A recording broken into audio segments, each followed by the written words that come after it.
Olá, meus amigos, meus irmãos, sejam todos bem-vindos ao Evangelho no Lar do Grupo Espírita Garimpeiros da Luz, aqui em Natal, Rio Grande do Norte.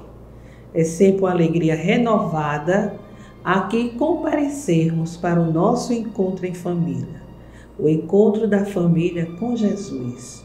Esse momento valioso de nos reunirmos para estudar, fazer algumas reflexões em torno do Evangelho do Cristo e assim recebê-lo em nossa casa, fazê-lo sentar ao nosso lado e fazer com que ele fique conosco à medida em que ofereçamos as vibrações espirituais salutares. Não esqueçamos o recipiente com água a ser fluidificada pelos guias espirituais durante o nosso estudo e que devemos ingerir esta água como medicamento que é, com muita fé, tomá-lo como aquele remédio que vai atuar exatamente nos pontos mais vulneráveis do nosso ser.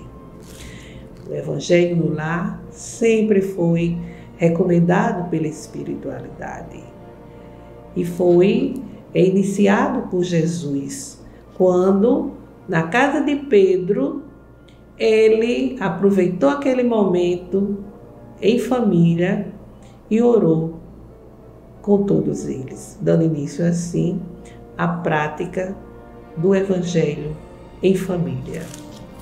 Não esqueçamos que, ao estabelecermos o hábito do Evangelho, o mesmo dia, o mesmo horário, nós estamos criando, nós estamos construindo toda uma vibração positiva, toda uma proteção espiritual contra o assalto, vamos assim dizer, de mentes enfermiças. Eles não conseguem entrar porque há um isolamento energético vibratório.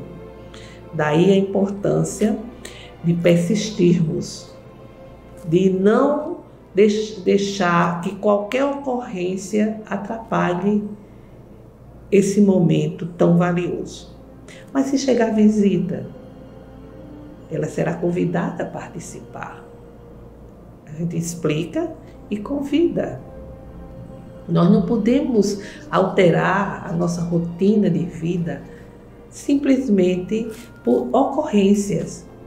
Isso vai acontecer muito no início, alguma coisa acontecer para a gente esquecer, para a gente desistir, para deixar para depois. Se alguém chegar a uma visita e nós estivermos de saída para o médico, nós vamos deixar de ir? Claro que não. Então, pensemos nisso. Precisamos dar prioridade ao nosso fortalecimento espiritual, ao nosso crescimento espiritual. Então, meus amigos, vamos fazer a nossa leitura preparatória para contribuir com a harmonização do ambiente, a nossa harmonização. Leitura do livro Pão Nosso, ditado pelo Espírito Emmanuel a Chico Xavier. A mensagem é a 18. Provas de fogo. E o fogo provará qual seja a obra de cada um. Paulo, na primeira carta aos Coríntios, capítulo 3, versículo 13. A indústria mecanizada dos tempos modernos muito se refere às provas de fogo para positivar a resistência de suas obras e, ponderando o feito, recordemos que o Evangelho igualmente se reporta a essas provas há quase 20 séculos com respeito às aquisições espirituais. Escrevendo aos Coríntios, Paulo imagina os obreiros humanos construindo sob o único fundamento que é Jesus Cristo, organizando cada qual as próprias realizações de conformidade com os recursos evolutivos. Cada discípulo, entretanto, deve edificar o trabalho que lhe é peculiar, convicto de que os tempos de luta descobri-lo-ão aos olhos de todos, para que se efetue reto juízo acerca de sua qualidade. O aperfeiçoamento do mundo na afeição material pode fornecer a imagem do que seja a importância dessas aferições de grande vulto. A Terra permanece cheia de fortunas, posições, valores e inteligências que não suportam as provas de fogo. Mal se aproximam os movimentos purificadores, descem precipitadamente os degraus da miséria, da ruína, da decadência. No serviço do Cristo, também é justo que o aprendiz aguarde o momento de verificação das próprias possibilidades. O caráter, o amor, a fé, a paciência, a esperança representam conquistas para a vida eterna, realizadas pela criatura com auxílio santo do Mestre. Mas todos os discípulos devem contar com as experiências necessárias que no instante oportuno lhe provarão as qualidades espirituais. Aqui Emmanuel, analisando as palavras do apóstolo Paulo, ele analisa que na vida material existem provas de fogo pelas quais a criatura humana passa e que, no entanto, muitas vezes, diante de determinadas outras situações, vão desmoronando. O aprendiz do Evangelho também encontrará desafios, encontrará essas provas de fogo. Mas, como ele diz aqui, que o amor, o caráter, a fé, a paciência são conquistas para a vida eterna. Não são aspectos que vão desmoronar, precipitar-se, né? Quando ele diz aqui, quando se aproximam os movimentos purificadores, essas fortunas, essas posições são aniquiladas, diferentemente das aquisições espirituais, como o caráter, o desenvolvimento do amor, a fé, e são exatamente experiências que vão nos conduzir à vida eterna, à vida plena, porque são valores, conquistas espirituais. Façamos agora a nossa prece inicial. Vamos nos aquietar,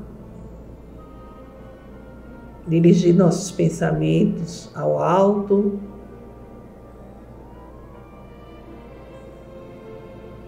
Senhor Jesus, ampara-nos, estendendo vossas mãos compassivas sobre nós, ajudando-nos no entendimento dos vossos ensinamentos, assim como a identificar as estradas mais retas que nos conduzam à integração com os vossos propósitos. Que a vossa bênção, que a vossa luz venha sobre nós, nos envolvendo e permanecendo conosco, agora e sempre. Que assim seja. Bem, meus amigos, dando continuidade ao estudo do Sermão da Montanha, que tem início com as bem-aventuranças, nós hoje temos as seguintes palavras de Jesus: bem-aventurados os que sofrem perseguição por causa da justiça, porque deles é o reino dos céus. Sabemos que Jesus devotou-se inteiramente à causa da justiça, a ponto de ser chamado justo dos justos. Jesus, quando chegou à terra, lembremos que ele defrontou-se com uma realidade muito cruel, com uma sociedade desequilibrada, injusta, com a justiça arbitrária, com desigualdades sociais, com a exploração do homem pelo homem. E mesmo assim, nesse contexto, ele questionou, ele abordou as pessoas, ele confrontou aquela realidade, porque ele vinha para implantar as bases do reino de Deus. E o reino de Deus, ele está alicerçado na lei de amor, de justiça e de caridade. Mas não a justiça que favorece só a uns, mas a justiça verdadeira que é para todos. E ele disse aos seus discípulos que a vossa fé tem que exceder a dos escribas e fariseus, ou seja, os escribas e fariseus que tinham leis arbitrárias, que a justiça favorecia somente aos seus tutelados, vamos assim, a eles próprios e aos seus tutelados. Mas Jesus veio com esse questionamento, com essa missão, a fim de que as pessoas passassem a compreender, passassem a entender que todos eram iguais, porque todos eram filhos de Deus. Imagina num contexto de ganância, de ambição, que o homem era valorizado pelo que tinha, Jesus dizer que todos eram iguais. Dizendo que o reino de Deus, que eram filhos considerados filhos de Deus, os pobres, os aflitos, os perseguidos. Imagine só assim, o impacto na sociedade daquela época. Então, meus amigos, a luta pela justiça, ela sempre encontrou opositores. Opositores que, se aproveitando das suas prerrogativas, tiram o máximo proveito de seus poderes, contanto que nada mude, contanto que nada seja perdido com relação aos seus interesses, com relação aos seus bens, às suas aquisições. E essa realidade é uma realidade que persiste nos dias de hoje. 20 séculos se passaram e muitos que buscam implantar a justiça na terra, muitos que lutam por um mundo mais livre, um mundo mais justo, são perseguidos, sim. São discriminados. E muitos desses nossos irmãos que, tomando consciência de que a injustiça, a desigualdade é algo totalmente contrário à doutrina de Jesus, essas pessoas, elas buscam melhorias, superação. Elas não se conformam diante dos erros, da opressão, da ilegalidade, da corrupção, do privilégio de classe, da exploração do homem pelo homem. E corajosamente buscam soluções no meio em que vivem.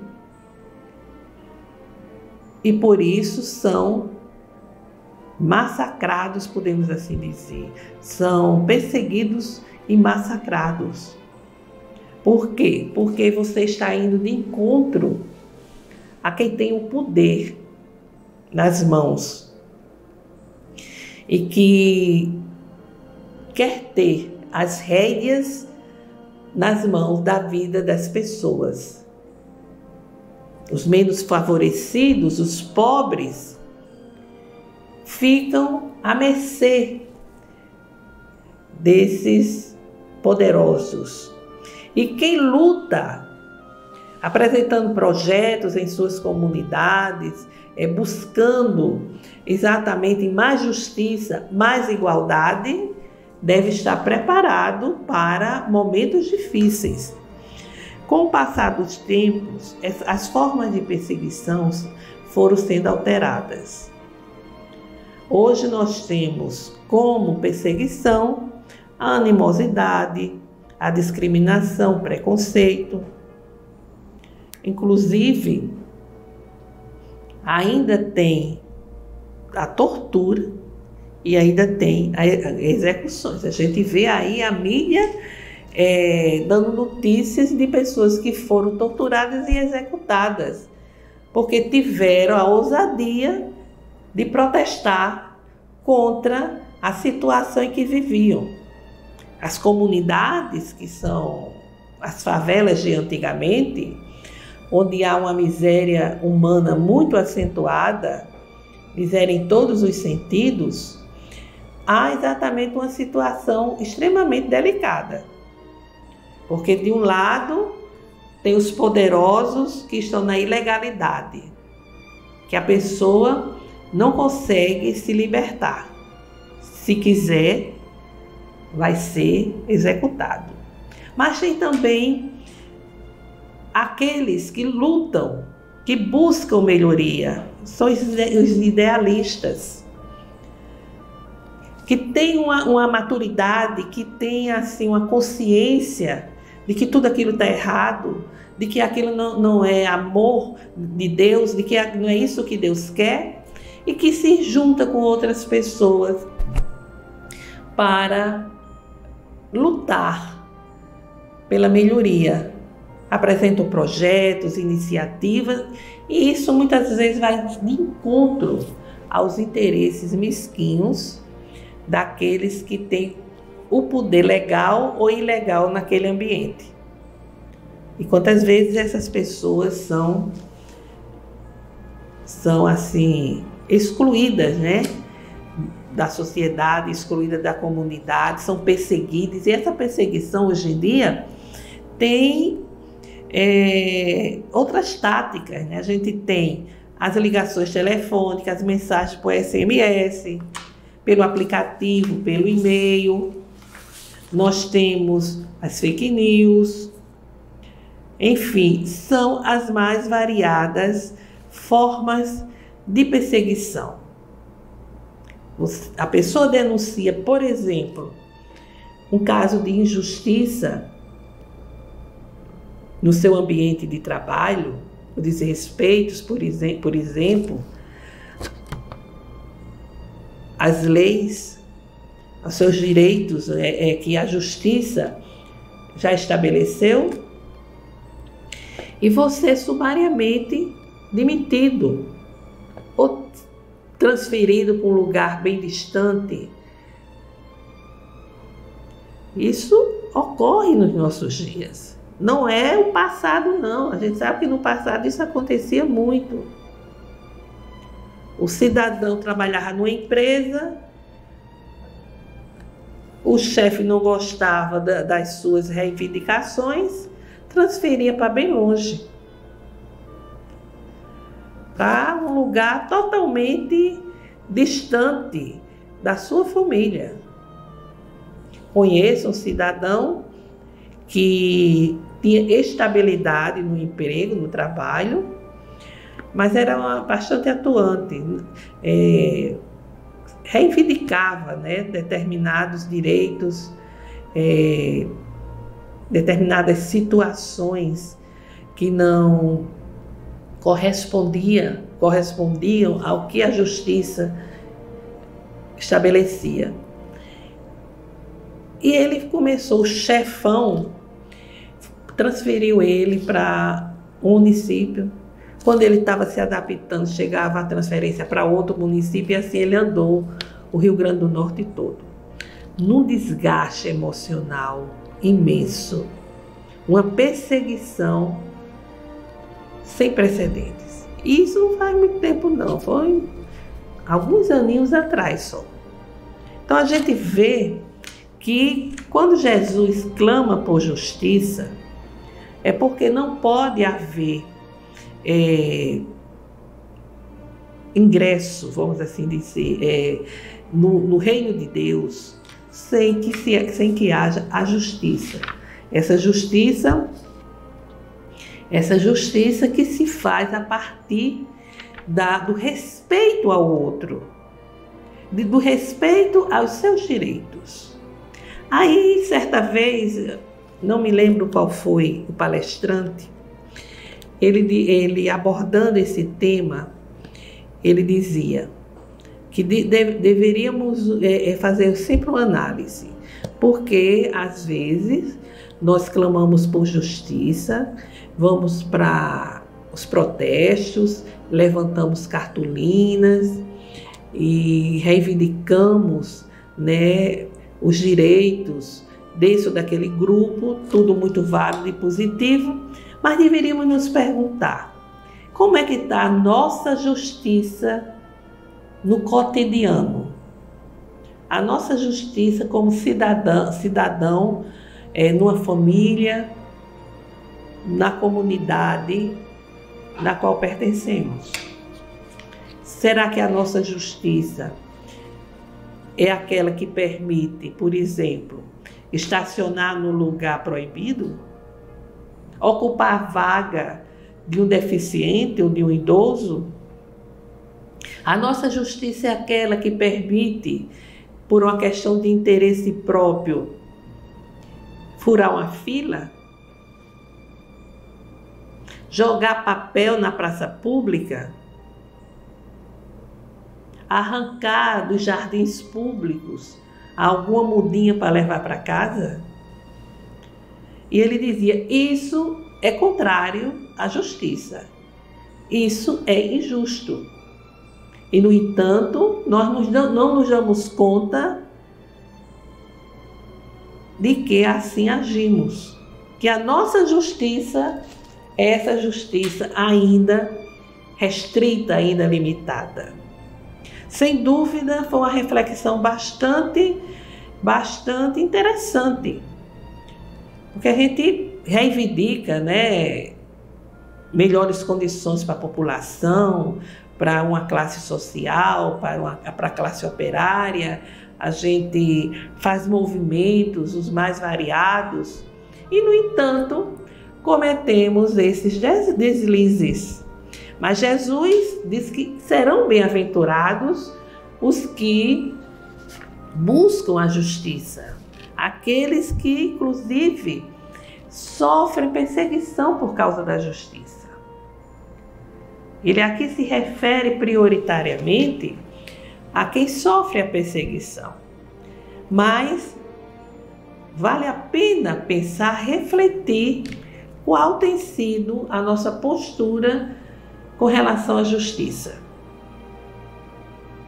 Mas Jesus, que conhece a cada um de nós, que compreende cada um de nós, sabe perfeitamente do que se passa em nossa mente e em nosso coração.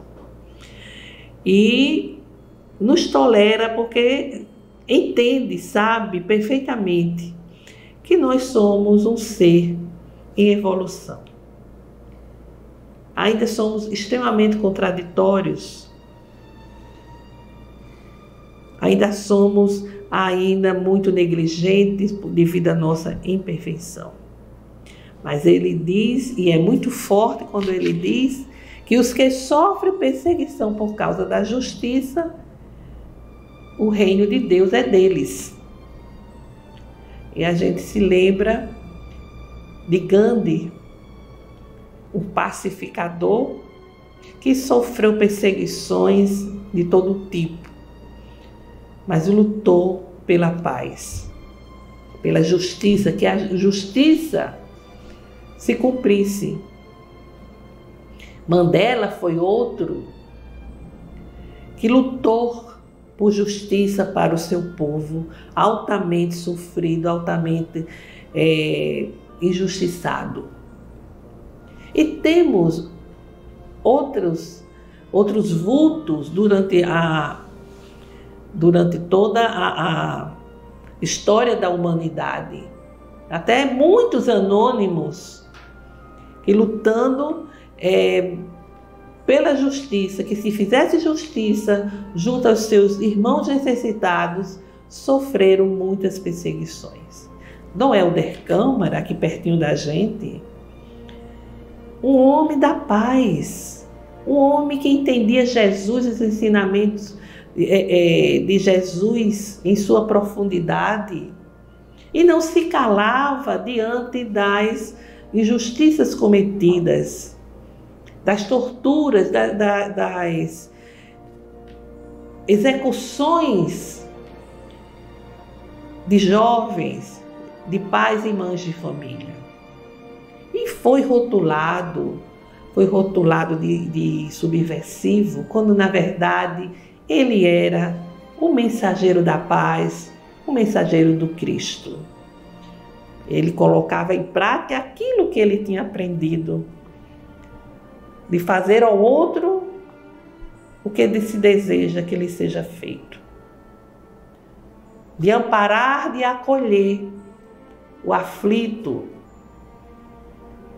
o desequilibrado, o desassistido.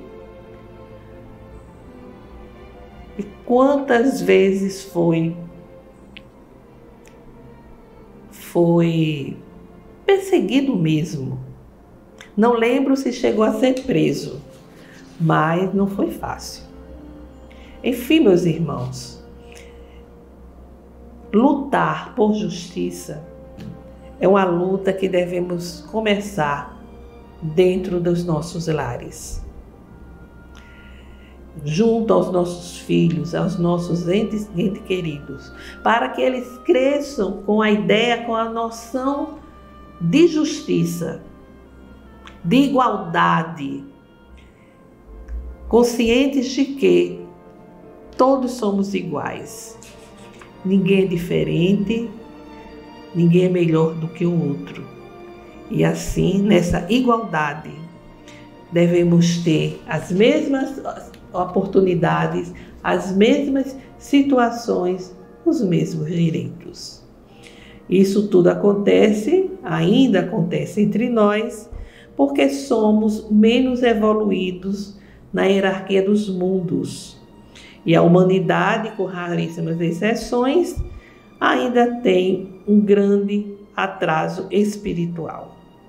Jesus, ele prevê uma recompensa, digno de recompensa, os homens esclarecidos e de boa vontade, que lutam para que a justiça prevaleça em todos os setores da vida humana.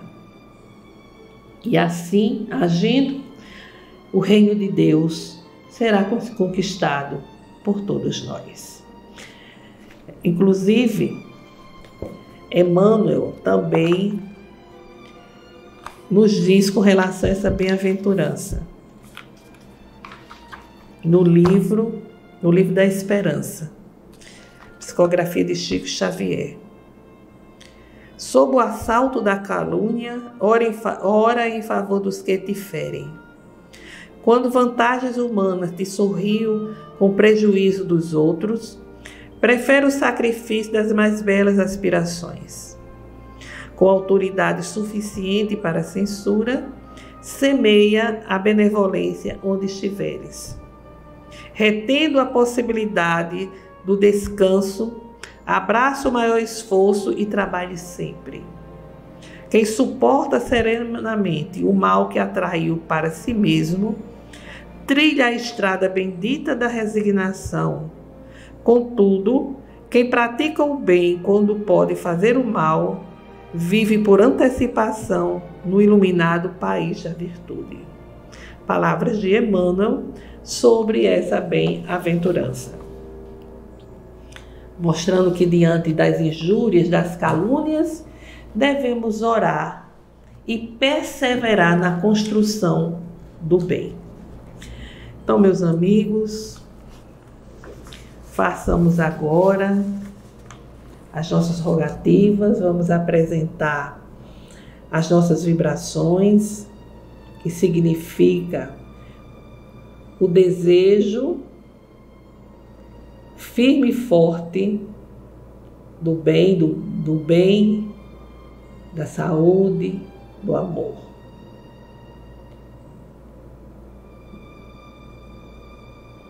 Senhor Deus, aqui estamos a rogar pela paz entre as nações, pela paz e entendimento em nosso país, pelo fortalecimento da doutrina espírita, pelo entendimento, pelo perdão e concórdia junto daqueles que não sintonizam conosco, por todas as famílias, para que o Evangelho do Cristo chegue aos lares, pela cura e recuperação dos familiares, parentes e amigos que estão enfermos. Façamos agora breve silêncio para que cada um apresente as suas rogativas.